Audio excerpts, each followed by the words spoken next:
parler rugby si on n'y a jamais joué, c'est tout à fait possible. Parler de manière crédible, personnellement je m'en fiche. Benjamin Fall est un exemple parfait de quelqu'un qui n'a jamais joué au rugby et qui en parle très très bien. Et,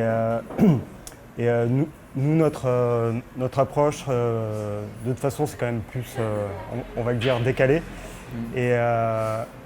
Et donc, si on est pertinent, tant mieux. Si on n'est pas pertinent, tant pis, c'est pas grave. L'un de nos chroniqueurs, Pastigo, s'est fait un leitmotiv de ne parler absolument jamais de rugby, en fait. Et par contre, il parle très bien de Vendée Globe quand il relate les matchs de l'ASM. On a fait un débat là-dessus sur le site justement parce qu'on a une chronique qu'on appelle Abat d'idées où en fait on fait des débats un peu plus sérieux et on pose des vraies questions, des questions que peuvent se poser tous les amateurs de rugby. On avait posé par exemple faut-il détester les footballeurs, ce genre de choses, et notamment donc, cette question-là qui avait été à la base d'un article de Slate, je crois, de Rue 89, qui avait posé cette question, et du coup on avait décidé d'apporter notre réponse à nous. Et il y a des grands joueurs de rugby qui sont de très mauvais consultants et il y a des très bons consultants qui n'ont pas forcément joué. Et encore une fois, après nous on ne se sent pas spécialement concernés, la plupart d'entre nous ont joué, certains d'autres non, et c'est pas forcément révélateur d'une certaine crédibilité. On n'a pas de prétention dans le sens où quand on lit la devise du site, on admet nous-mêmes qu'au final on n'y connaît rien au rugby, même si on y a joué pour certains et qu'on en regarde tous les week-ends. Alors que bon voilà.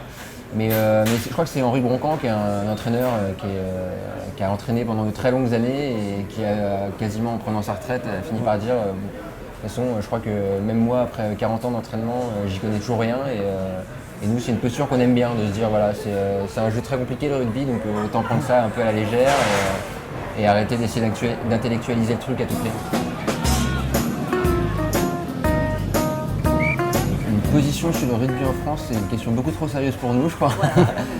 Non, il faudrait demander à des vrais spécialistes rugby comme Richard Esco, je crois, sont les personnes pour vous renseigner.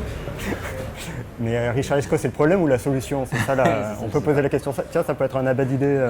Ouais. Mais après, le rugby, le sport professionnel, d'une façon générale, en France, mais c'est pas mal vrai dans beaucoup d'autres pays. En Angleterre, ils sont un peu plus décontacts avec ça, mais moi je trouve que c'est beaucoup trop sérieux.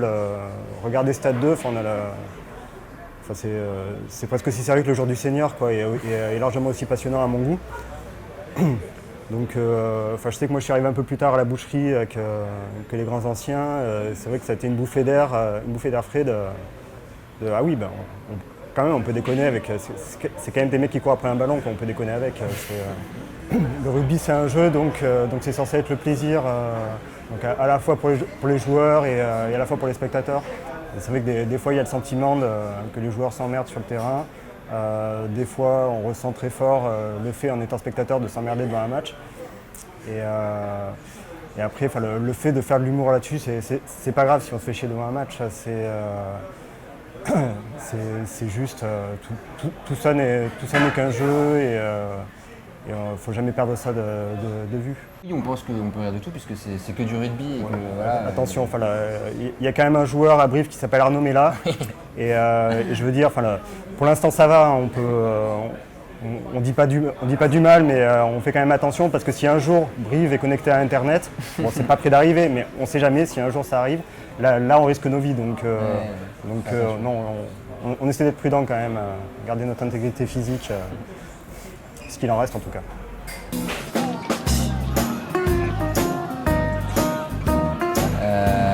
Parce qu'on voulait redonner à Oyonnax le statut d'une grande ville. C'est le rugby clocher un peu, c'est les derniers clubs qui subsistent dans des villes un peu toutes pourries.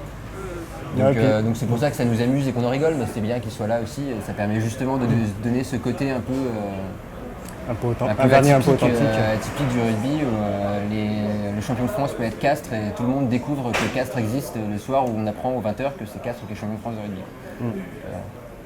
Ça nous fait beaucoup rire, nous. Mais c'est vrai qu'après, pour le coup, venant du sud-ouest, et donc là en l'occurrence du Cantal, c'est vrai qu'il y a des tas de rivalités de clochers, que ce soit entre Dax et Mont-de-Marsan, ils peuvent pas se saquer. Donc Aurillac, Brive, Montferrand, les trois ils se tirent une bourre, pas sportive parce qu'aucun des trois évolue vraiment au même niveau. Mais c'est vrai qu'il y a des tas de chorales de clocher comme ça, mais qui, tant que ça reste bon enfant, c'est au contraire un très bon moteur.